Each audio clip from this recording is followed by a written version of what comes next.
episode of the Cheap Champ Podcast, Season 2. We're back in the building, road, and you have another exciting guest. More cost to do a business, more great things to talk about. Before we get into it, we got to do some housekeeping. If you have questions about managing money, you want to learn how to get your budget together, get your credit, go to www.stressmoneyless.com. And also, we want to thank our sponsors, Cheap Not Broke. Remember, if you're cheap, you'll never be broke. And today we have a new guest here today, and we're going to be talking about books and children because they need to read. Some kids can't read, some kids can't read good, all that kind of stuff. But hey, we have somebody that's going to bring light to us. Would you care to introduce yourself? Yes. Hi, my name is Shavonna Cross. I am the owner of Miss Cross Universe, and I am also a instructional coach in Duval County. Oh, we have a teacher. But I don't teach professionally because you know what? My hats off to teachers who do it professionally because these kids are bad. How do you expect somebody to learn? The parent can't read. You send the form home. Well, why didn't your parent get to sign the form? She can't read. That's why you don't read good. But you know what? It starts at home. It does. No disrespect to the parents, but what I'm trying to get at it starts at home. Well, Miss Cross here, she helps get the messages and all the books from the students to the home. Can you tell us about your business and how you guys started with Miss Cross Universe and exactly what is Miss Cross Universe? Okay. Miss Cross Universe is an at-home resource for kids. So like you mentioned, like a lot of times the parents do not know how to read or things like that. So as I was getting my master's in reading education, it came up that a lot of minorities, we have a hard time with reading in particular because we don't have reading materials at home.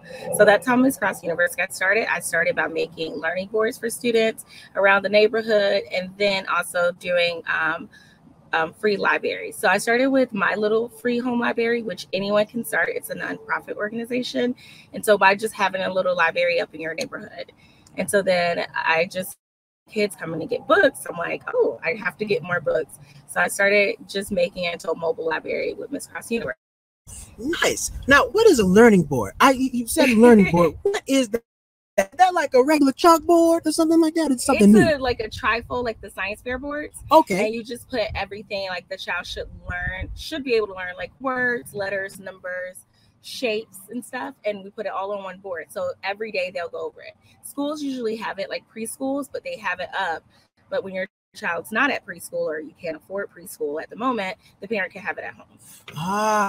So you mean like the science fair board? Mm-hmm. We open it up, you got all the projects. Learning. Oh, yes. I remember that because if you wait too late and you go get that board, they may not have none at Staples, and your mama gonna tear your butt up when she got to drive an extra 20 miles to get a learning board. Project due Thursday.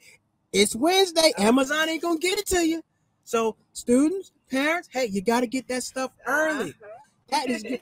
And as far as the books, now me growing up, I didn't love reading because I never found anything great to read. Mm-hmm. You know, you're forced on you got to read Hamlet, Shakespeare, Beowulf. I don't care about that stuff, you know.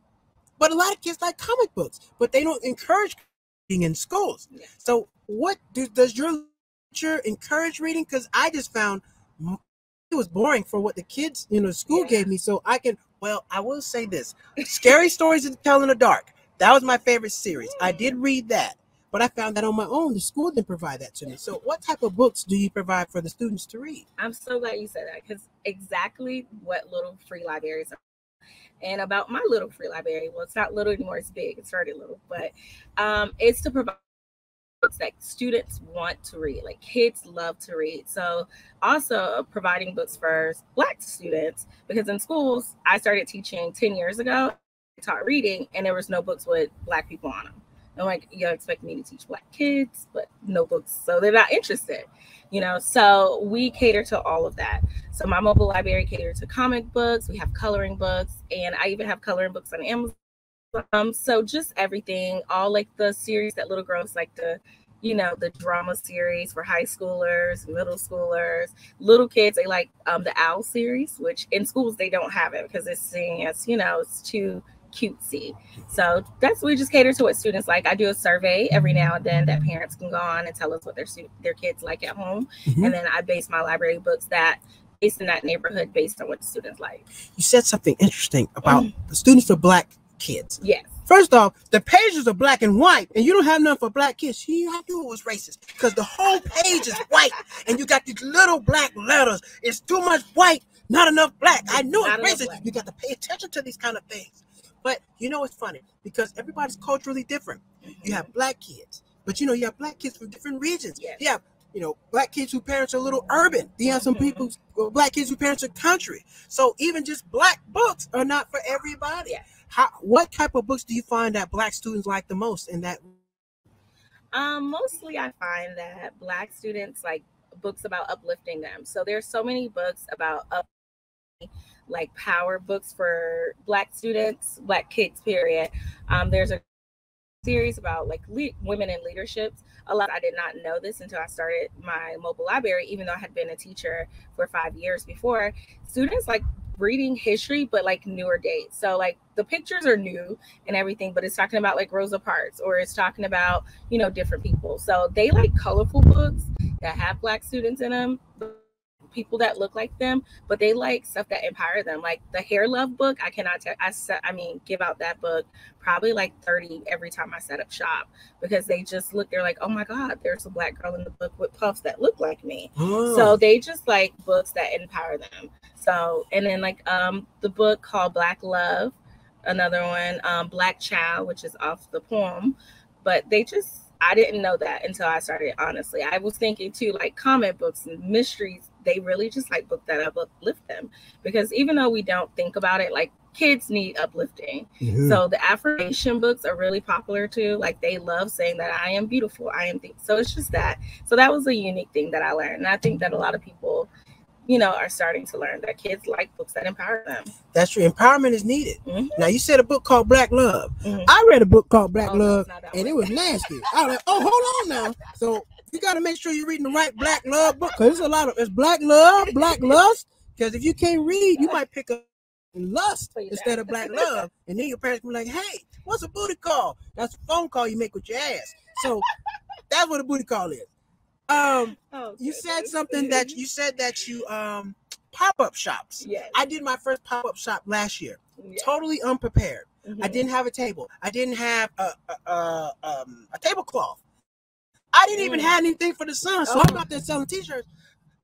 Look, hey, burn it up. Yes, sir. Would you like to get a t-shirt, sir? It surely is hot, sir. You got some water, sir? So I know I learned just looking around at everybody else. Pop-up shops, you need a lot of material. Yes. You might need a tent, and branding is everything.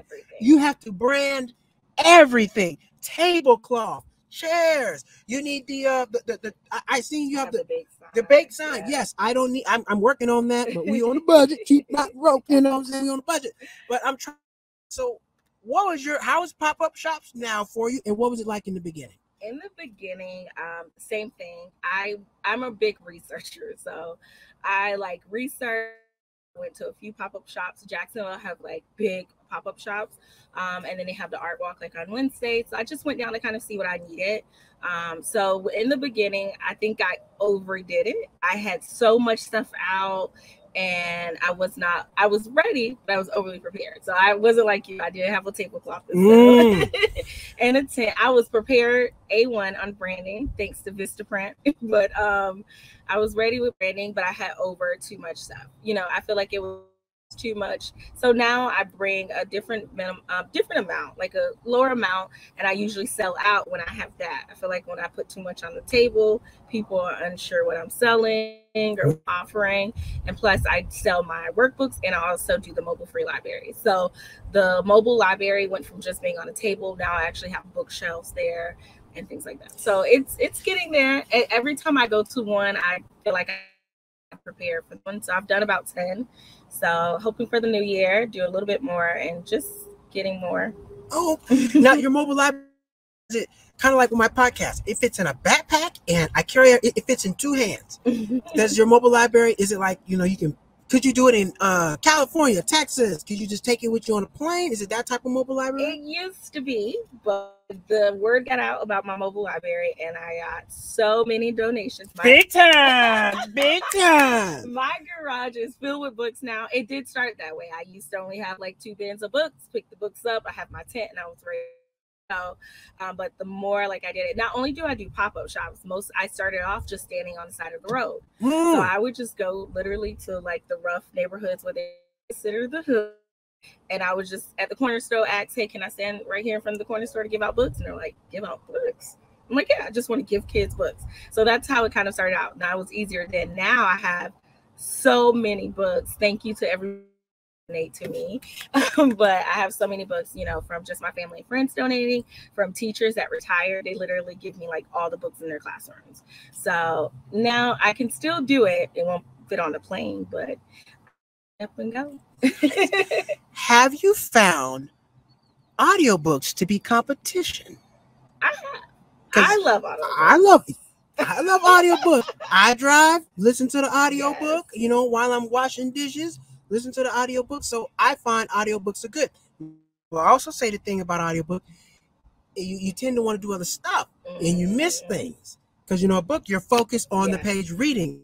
Audio, I listen, you're out here doing some other things, so you miss things. So have you found that parents or students would like audiobooks, or are they still loving the actual textbook with the front and back and a spine? Okay, so as a teacher, print are important. Yes. They are going to teach your kids how to read initially. However, I do feel like audiobooks is competition. Like you said, I listen to my book on the way to work. But my niece and nephews, we have a family book club. So we read Charlotte's Web together as a family. And their ages from 8 to but then we started listening to it, and it was they felt different about it. Like my niece, she was like, I don't like the way they did it. But my nephew, who's younger, they loved it, and it taught them how to read with expression. So we read the book, and then so I encourage parents to do both. So if you're gonna do audiobooks, just because you're in the car, instead of them listening to hip hop on the radio or whatever, they can listen to audiobook or Black Love. Yeah, don't. I'm telling you, what's that? Oh, this Black Love, and then after that, I'm listening to Black Lust. Please don't. But yeah, it's competition. I mean, I love it. I read all the time. I probably read 2 books a month. And so now that with my busy life, I just have to listen to them. So I feel like it's competition. So yes, competition is everywhere. Audiobooks are great, but you can't learn to read on an audiobook. That's just crap. I mean, audiobooks are for people who are busy and can't get the time. But as a child, no, absolutely not. You need the textbook. You need, because you learn how to spell by reading. Yes. There, and there.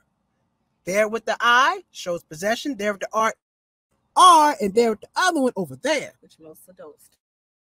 Hey, the only reason I know, I write a lot of professional emails, and you just have to know these type of things. Yes. I would say this though, on a side note, no matter where you get in school in your life, grammar is always going to be important. I'm not a grammar guy. I love math. I'm a numbers man, but you can't run from grammar. You're going to have to write an important email, your resume. Yeah. You have to know how to read as well as spell, because you can read all day, but if you can't spell it, or if you can't read with expression or fluency. Hey, now that's acting. That's acting, because we learn to read through script. We have to learn how to read with expression and fluency, then bring it back down. Yes. Here. And then be sad about it. It's a lot of, when acting, we have to read off of a script, because I do the whole acting thing, and it's a lot. But back to the bookstore. You said you sell on Amazon. Yes. Amazon is great. Amazon, you can reach a lot of people, but Amazon is not easy to get on. You can't just set up shop in 20 minutes. Yeah. You got to go through some hoops. No.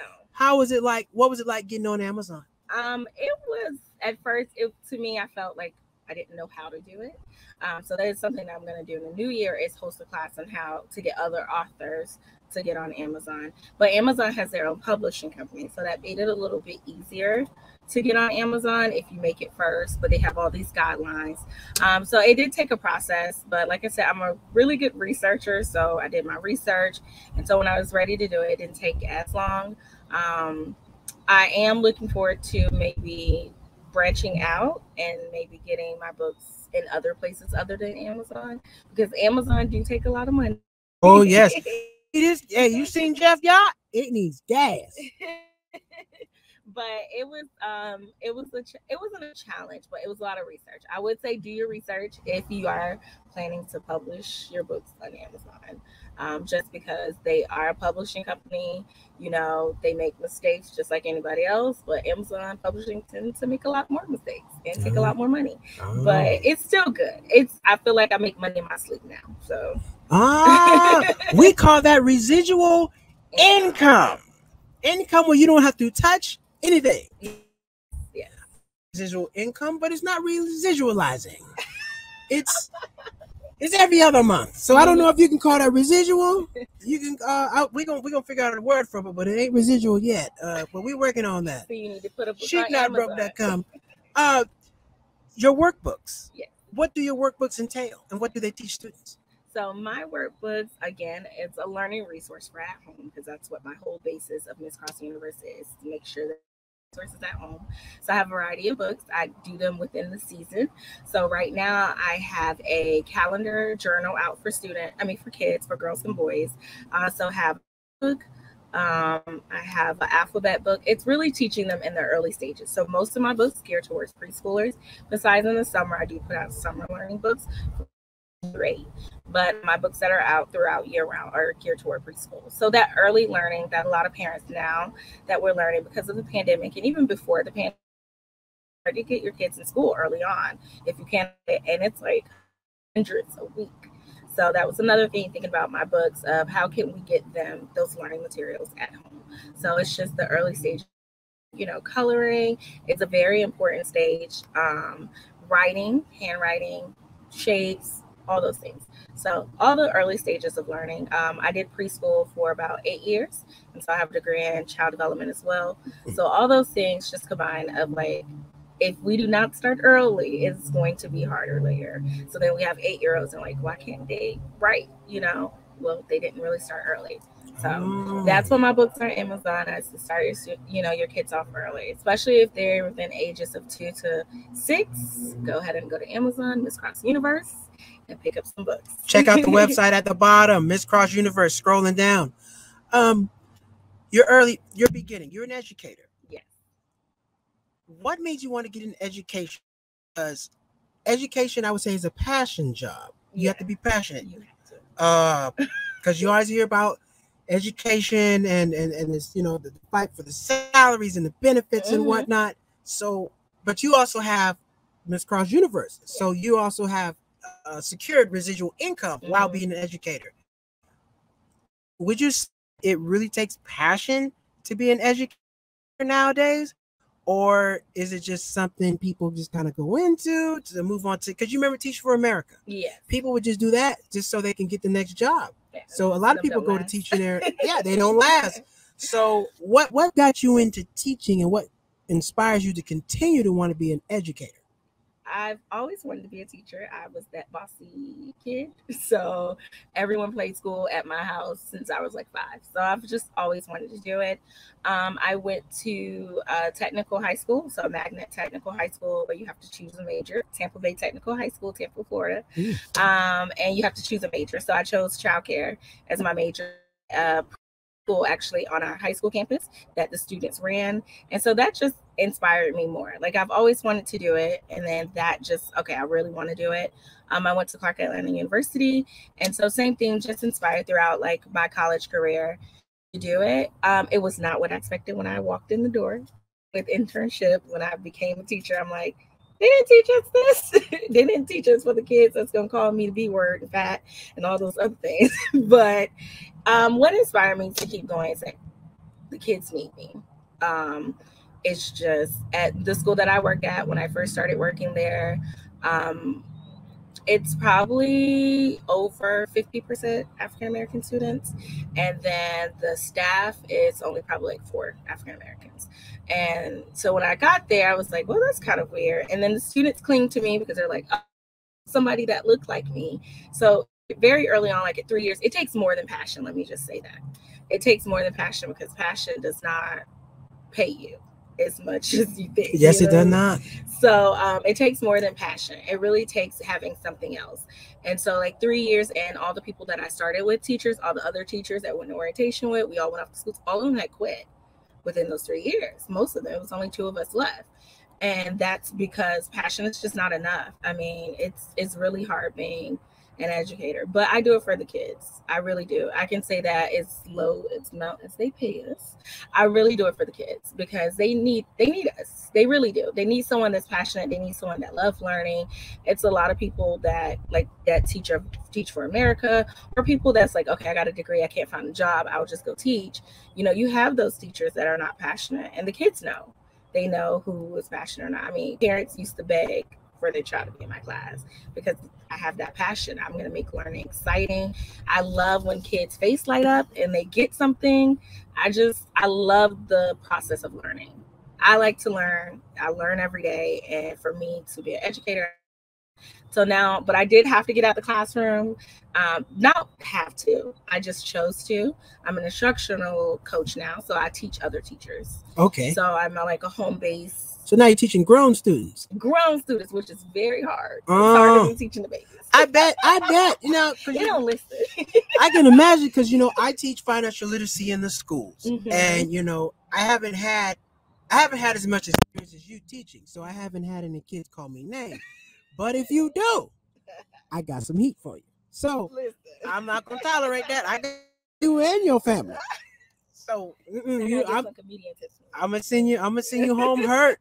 I'm gonna send you home hurt. So you don't want to play with me. But I did that. You only have a small part of the kids that are passionate. Yeah. And then the rest are just kind of sitting there. So I said, I wonder what's going on to make them. Kids have a lot going on at home. Mm-hmm. You know, as a adult, you can go have a drink, go talk to some friends. Kids don't have that. Then they got to go back to school, and then you're not making the best grades. Your parents can be going through the divorce. There's a lot of things that kids have going on. I don't think the schools take that into consideration.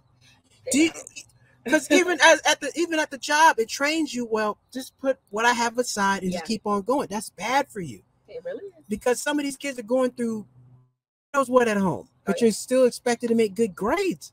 How am I going to make good grades if it's not quiet at home to study? We say that all the time. When I stopped giving homework, what made me stop giving homework is I had a student. He would not turn in homework. So every day we're like, okay, you're getting that, they stop grading it, but they will get prizes if they turned it in.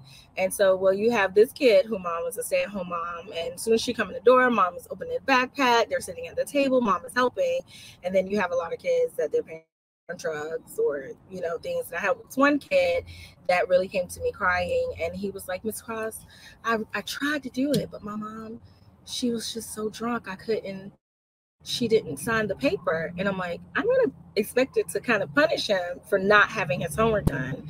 And then people like, well, you could have done it without it. But if he has to go home to a drunk parent, he has to cook for his siblings, I'm expecting this child to still do homework. And it's that we're in homeless shelters. Like they were, they had to be homeless shelter by a certain time. And then once they get in, it's quick. They have to do certain things. And I'm like, and I'm expecting them to do homework. So it is take that. That's what I say. It takes more than passion. I cried plenty nights about kids because I cannot. Mostly like 30% of our school, the students live in hotels. I never realized that, never even thought of that. And I'm like, we expect them, the school system still expects them to perform at a certain level, but it takes teachers like me who are passionate about that make a home for them. So they're having a hard time at home, but they know when they come in my classroom that it's a family, we're a community, and Ms. Cross is gonna make sure you're happy. So it takes teachers like that. And it does. It takes teachers passionate like you who really see past the students as where they are. Yeah. These are going to be adults functioning in society, and they're going to take this stuff and have kids and be broken.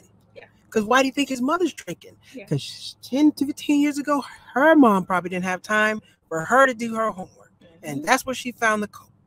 So it's deep. It's deep. It is. It's very deep. Because I teach the kids, hey, I say, who's happy where they're at? We're in life right now. Then you got to make some money. Yeah. That's it. As sad as it, hey, you got to make some money. I just say, are you happy? No. Well, you need some money. You need some money, and you need to figure out what you're going to do and how much it's going to pay. That's why these teachers not happy. They don't pay us. But I will also say this though. As a teacher, you started residual income. You have Miss Cross Universe. So that's BS now. You home teaching on. You can do a lot of things as a teacher now. You can go home. Hey, stop. Have a page just for students to reach out when they're going through some stuff. Hey, when you're going through this is how you do this. You can have a cooking page for students whose parents they can't cook. Well, students, this is something safe for you to cook. Don't turn on the gas. This and that. You never know.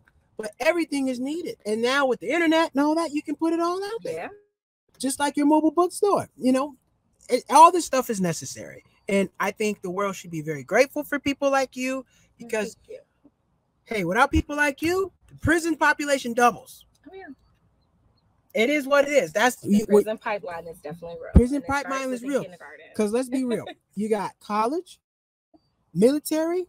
What's the third option? You can go get a job. How much is going to pay you? Like, what skill do you have? Or if you know somebody. So you can really go to college or the military. Or you can go start a business. You can't start a business for free. You got to learn. It's going to take some time. The military trains you for free. College, you pay to train. You run the business, you're paying yourself to train. So you're going to have to get some training, some skills. You can't just go do something. Right. Even like, we were discussing Canva earlier. You got to learn how to use Canva. Everything you have to learn how to use. And I think they should teach these students how to use everything. Like I asked the kid, what do you like doing? You like editing videos? Head on to the video editing field. Just go ahead. You know what you like doing now. Just figure out how to turn $1 from it. That's pretty much it. I kind of did too, because I figured teaching, I know I don't know how people do it for like their whole careers. And so this is my passion. I love doing this. Okay, how can I make money and also give kids what they need? Right. So it's like my passion is to give them what they need, but how can I benefit myself? Because at the end of the day, you got to make money. You got to make money. So there's nothing wrong with that. We live in a capitalistic system. Stop telling the kids, just go find a job. And you need to find a job that's going to pay. You need to find a job that's going to pay you insurance. You have life insurance, health insurance. The cost of the world is going up. It costs more. Everything is costing up. So these kids that are in first grade right now, these houses out here, they're going to cost $250,000, $300,000, and they cost $100,000 a day. It's called inflation. So, the kids got to be prepared. Tech is big. Coding is big. STEM is period.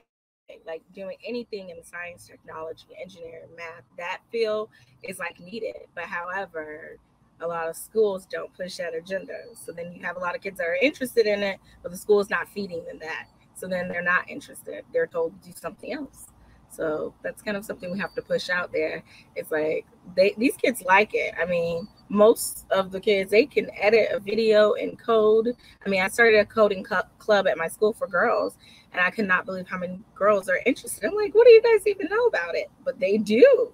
They're interested. So we just got to, like you said, teach them how to make the dollar from it. Teach you how to make the dollar and make it work. Before we wrap it up, what is something that you would like to see from Miss Cross's University in 2022? What's something that to see manifest? What's the next level of your company? Where do you see yourself in 5 years with your business, teaching, company? Well, hopefully in 5 years, I am just working for myself and I am not, teaching in a school system. That is one of my big 5-year goals. The next goal that I am hoping to push in 2020, I keep saying because I'm getting ahead of myself already, but 2022 is I'm right now, like I said, doing pop-up shops. So where I have the tent, the table, I want to do a mobile library bus.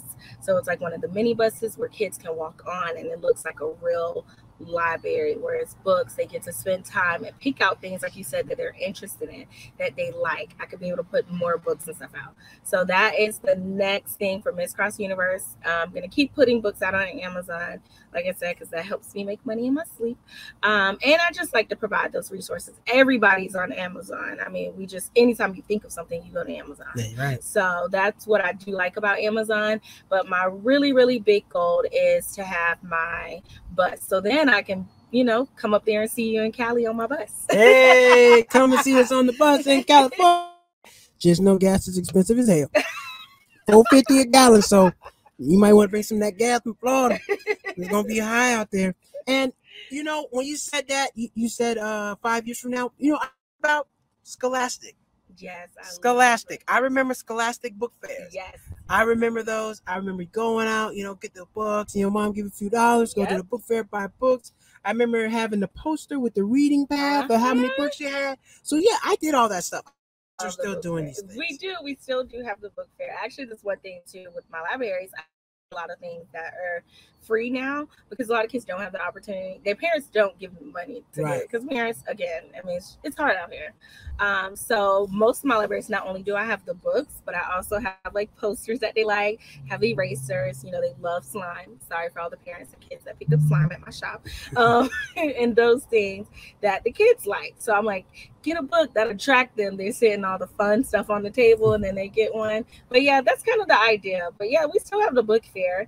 It is more expensive than what those $10 that our parents used to give us cannot do anything now. Oh no, $10 paying the taxes. Books $20, $30. Yes, books are super expensive, and that's another reason why I feel like a lot of people don't have like books in their home. It's like they're so expensive. You might have to choose between a meal and a book. Right. So, if I would ask for $75 worth of book, I'd be like, "You on dope, boy? You on that powder?" Oh goodness. This has been another episode of the Cheap Chat Podcast. We want to thank the owner, the one who's keeping the heartbeat of the children, owner of Miss Cross. We want to thank her, of Miss Cross Mobile Bookstore. We want to thank her for being a guest. And let's keep the kids reading. Let's keep them, because when you go out to the restaurant and you say souffle, it's souffle, not souffle. You know what I mean? You don't want to be mispronouncing stuff, okay? You don't want to be because some restaurants ain't no pictures and it's in cursive. Mm-hmm. So you get to the restaurant, I don't know what this is. He said, "Sir, how you pronounce this?" Because sometimes I can't pronounce this food. I read good. And I have a degree in reading. Sometimes I can't. I have a degree in math. So I say, how much it costs? What is this and how much it costs? So kids, it's important to read, because if you can't read good, you might get some food that you don't want. You don't want to live like that. No. We also have, where can they find you? They can find you at Miss Cross University. We put that up. We also have Going About on the bottom right now at Miss Cross Instagram. Yes. So be sure to follow on Instagram. Go to the website, purchase a book, buy a book, read a motherfucking book. Please. Excuse my French. Well, read a book. Parents, read a book. Everybody needs to read a book. I'm personally on my personal development journey now, so I'm reading a lot of books on how to not slap you. Because I got problems. But God has found me. I'm still looking for God. Okay? Until next time, we want to thank you for being a guest on Cheap Chat Podcast. Season 2, we're rolling, and we'll be back with another episode. Take care, and go to www.stressmoneyless.com to learn about financial literacy, to learn how to manage your credit, and build a budget. And we want to thank our sponsors, www.cheapnotbroke.com. If you're cheap, you'll never be broke. Spend less, travel more. Take care.